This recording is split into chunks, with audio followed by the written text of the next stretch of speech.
Today's topic is really about compassion, gratitude, reverence, sort of this appreciation of the moment and of the beauty and humanity. And one of the things, I was joking with a friend at lunch how I'm actually a pretty third-rate meditator. I'm in the minor leagues and never done very well at it. But one of the things that happened to me in an experience of meditation that you were directing, and I felt it again, is this dwelling in compassion. And so I wanted to ask you about how you think about and consider this mindfulness and compassion dialogue or relationship. What is that?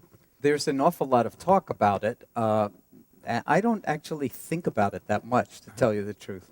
I try to live it without the words. Yeah. Because I think sometimes the words, carry, sort of concepts and beliefs and a lot of evidence and structure, but it's basically a narrative, and it can be very useful to tell ourselves a narrative as we try to conform to a particular kind of recipe or algorithm that we think will make us better. But from the perspective of the non-dual, we're already compassionate. We're good enough as we are. So it's more a question of uncovering our compassion rather than trying to, build it up or something like that.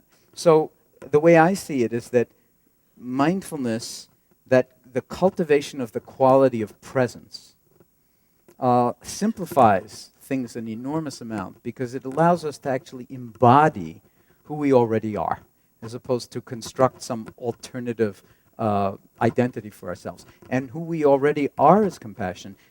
All your data is suggesting that it's like the core universal emotion, and that perhaps it's partly because our babies need to be cared for in some very profound way for a very long time. And of course we, in some ways, prefer our babies to other babies, but in a certain way we don't. And even the bonobo and the chimp bring up those kinds of feelings. There's a wonderful quotation from Einstein that's in several of my books about recognizing the entire universe in this way and talking about the prison of our own ideas and opinions when we start to separate things and see ourselves as separated from the universe. He describes it as a prison, and then he says our task must be to free ourselves from this prison by widening our circle of compassion.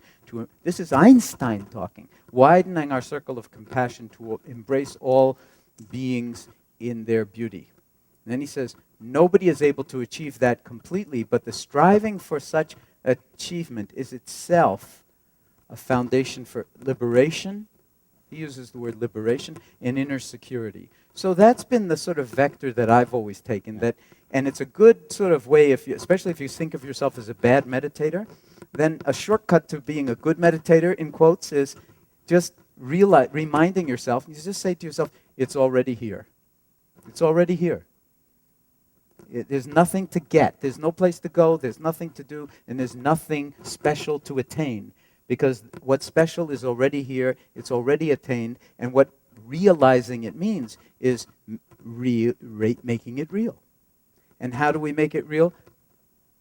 By being present, then we trust that the knowing is itself inherently compassionate. And if you study Dzogchen and Tibetan teachings on Mahamudra, that's the way they talk. That the spaciousness of the awareness, pure awareness, is compassionate.